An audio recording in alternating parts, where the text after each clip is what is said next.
नमस्कार दोस्तों, think ice में आपका बहुत बहुत स्वागत। आज हम भारतीय संस्कृति और विरासत पर चर्चा करेंगे। आज का हमारा प्रश्न है, भारत की मध्य पाषाण शिला कला न केवल उस काल के सांस्कृतिक जीवन को बल्कि आधुनिक चित्रकला के तुलनीय परिष्कृत सौंदर्य बोध को भी प्रतिबिंबित करती है। इस टिप्पणी को समालोचनात्मक मूल्यांकित रूप से करिए। Mesolithic rock cut architecture of India not only reflects the cultural life of the times but also a fine aesthetic sense comparable to modern painting. Critically evaluate this comment. चित्रकला कला के सर्वाधिक कोमल रूपों में से एक है।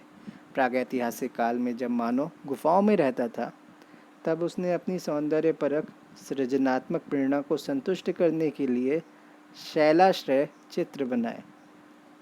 मध्य पाषाण काल की चित्रकला के साक्ष्य मध्य भारत की कैमूर एवं विंध्य पहाड़ियों, कर्नाटक के कडप्पा जिले एवं उत्तर प्रदेश के कुछ स्थानों की गुफाओं में प्राप्त होते हैं। इनमें हम एक नए स्थान को भी जोड़ सकते हैं जो वायनाड केरल में पाया जाता है।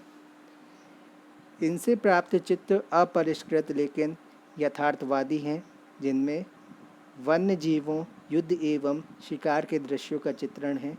इन शैल चित्रों की प्रमुख विशेषता चित्रांकित दृश्यों की विविधता है, जिसमें मानव जीवन के विविध पक्षों की सूक्ष्मता से चित्रांकन किया गया है। इन चित्रों में मुख्यतः शिकार, सामूहिक नृत्य, रेखांकित मानव चित्र, पशु पक्षी, बालक के जन्म, पोषण व मरण तथा युद्ध आदि शामिल हैं।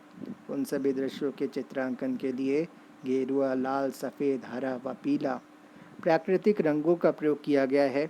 इस प्रकार ये शैल चित्र मध्य पाषाण के लोगों के रहन सहन, जिसमें आखेटक व असुरक्षित जीवन, सीमित रंगों के प्रयोग, भावी पीढ़ी को जीवन की क्रियाओं व यथार्थवादी दृष्टिकोण से परिचित कराने के भाव से निहित हैं।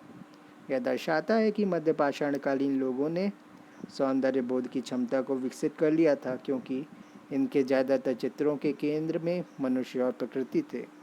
यद्यपि भारत की आधुनिक चित्रकला, जिसमें राजा रवि वर्मा, अमृता शेरगिल, अवनींद्र नाथ टैगोर आदि के द्वारा बनाए गए चित्रों में व्यापक सांस्कृतिक और परिष्कृत सौंदर्य बोध के दर्शन होते हैं, तथापि इनकी तुलना मध्य पाषाणिक चित्रों से की जा सकती है, जहाँ पर मध्य पाषाणिक चित्रकला जीवन के विभिन्न पक्षों एवं आदर्शों को व्याख्यायित करती है कि लोगों की दिनचर्या कैसी थी, उनका सामाजिक जीवन कैसा था, वे किन परिस्थितियों में रहते थे।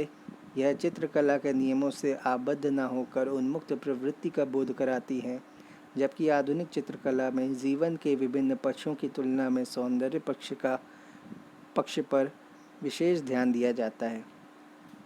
यह चित्रकला के विभिन्न नियमों से आबद्ध रहने से इसकी स्वयं की मौलिकता समाप्त हो जाती है। यह स्वाभाविक है कि आधुनिक कालीन चित्रकला अत्यधिक विकसित और परिष्कृत है, किंतु मध्य पाषाणिक कला सीमित संसाधनों में बेहतर कौशल का परिचय कराती हुई उस समय के जीवन दर्शन को निरूपित करती है, जिसका जीवंत उदाहरण भीमबेटका के गुफा शैल चित्रों का लगभग 12,000 वर्षों तक जीवंत बने रहना है। धन्यवाद।